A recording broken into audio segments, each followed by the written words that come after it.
പുതിയൊരു വീഡിയോയിലേക്ക് എല്ലാവർക്കും സ്വാഗതം. അപ്പോൾ കേരള PSCയുടെ ഏറ്റവും പുതിയൊരു അറിയിപ്പ് നിങ്ങളിലേക്ക് എത്തിക്കാനാണ് ഈ ഒരു വീഡിയോ ചെയ്യുന്നത്. ഇത് നമ്മുടെ കേരള PSCയുടെ 17-ാം തീയതി നടത്തിയിട്ടുണ്ടായിരുന്ന അഭിമുഖത്തിൽ നിന്ന് എടുത്തിട്ടുള്ള ഏറ്റവും പ്രധാനപ്പെട്ട തീരുമാനങ്ങളെ കുറിച്ചാണ് ഈ ഒരു വീഡിയോയ്ക്കകത്ത് പറയുന്നത്.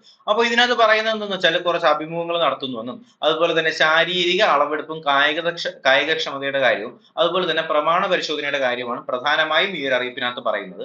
അതിൽ അഭിമുഖം നടത്താനായിട്ട് പോകുന്നത് കൊല്ലം ജില്ലയിലെ പട്ടികവർഗ വികസന വകുപ്പിലേക്കുള്ള പ്രത്യേക നിയമനമായിട്ടുള്ള കാറ്റഗറി നമ്പർ 92/2021 തസ്തികയിലേക്ക് 2022 മെയ് 25-ന് രാവിലെ 9:30 PSC കൊല്ലം ജില്ലയിൽ വെച്ച് അഭിമുഖം നടത്തുന്നുണ്ടെന്ന് പറയുന്നുണ്ട്. അപ്പോൾ അത് ഹാൾ ടിക്കറ്റ് പോലത്തെ പ്രൊഫൈലിൽ മെസ്സേജ് വന്നവരൊക്കെ എന്ത് ചെയ്യുക, ഈ കാര്യം ഒന്ന് ശ്രദ്ധിക്കുക. അതുപോലെ തന്നെ PSC ഹാജരാകുന്നവർ എന്ത് ചെയ്യണം, വെബ്സൈറ്റിൽ COVID-19 ഫോം എടുക്കണമെന്ന് പറയുന്നുണ്ട്. അതുപോലെ തന്നെ ശാരീരിക അളവെടുപ്പും കായികക്ഷമതാ പരീക്ഷ നടത്താനായിട്ട് പോകുന്നത് ഫയർ ആൻഡ് റെസ്ക്യൂ സർവീസിലേക്കുള്ള ഫയർ ആൻഡ് റെസ്ക്യൂ ഓഫീസറിന്റെ ഡ്രൈവർ ട്രെയിനിയാണ്. അതും പട്ടികജാതി പട്ടികവർഗ വിഭാഗത്തിലേക്കുള്ളവരുടെ ശാരീരിക ക്ഷമതയാണ് മെയ് 24, 25 തീയതികളിൽ രാവിലെ 6 മണി മുതൽ തിരുവനന്തപുരം പേരൂർക്കട പരേഡ് ഗ്രൗണ്ടിൽ വെച്ച് നടത്തുമെന്ന് പറയുന്നുണ്ട് കേട്ടോ. അപ്പോൾ ഇതും പ്രൊഫൈലുകളിലേക്ക് മെസ്സേജ് വന്നിട്ടുണ്ട്. വന്നവരൊക്കെ എന്ത് ചെയ്യുക, ഇതൊന്ന് ശ്രദ്ധിക്കുക.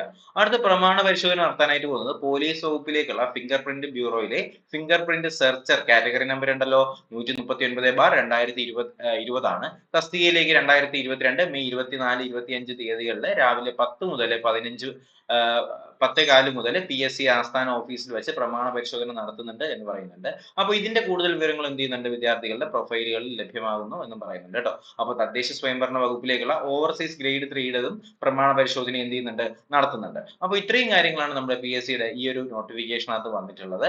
എന്തായാലും നമുക്ക് പുതിയ റിസൾട്ട്സിന് വേണ്ടി വെയിറ്റ് ചെയ്യാം. ഇന്നലെ നമ്മൾ കണ്ടതാണ് പത്തനംതിട്ടയുടെ ഷോർട്ട് ലിസ്റ്റ് വന്നിട്ടുണ്ടായിരുന്നു, ആലപ്പുഴയുടെ ഷോർട്ട് ലിസ്റ്റ് വന്നിട്ടുണ്ടായിരുന്നു. എന്തായാലും ബാക്കി ലിസ്റ്റുകൾക്ക് വേണ്ടിയിട്ട് നിങ്ങളെ പോലെ തന്നെ ഞാനും വെയിറ്റ് ചെയ്യുകയാണ്. അപ്പോൾ എന്തായാലും പുതിയൊരു വീഡിയോ നോട്ടിഫിക്കേഷൻ ഒക്കെ എന്തെങ്കിലും അറിയുകയാണെങ്കിൽ ഉടനെ തന്നെ നിങ്ങൾ അറിയിക്കുന്നതായിരിക്കും. എന്തായാലും നോട്ടിഫിക്കേഷൻ ലഭിക്കുന്നതിനായിട്ട് എന്ത് ചെയ്യുക, ചാനൽ സബ്സ്ക്രൈബ് ചെയ്യുക, ബെൽ ബട്ടൺ കൂടി എനേബിൾ ചെയ്തുകൊണ്ട് വീഡിയോസ് എത്തുന്നുണ്ടെന്ന കാര്യത്തിൽ ഉറപ്പുവരുത്തുക.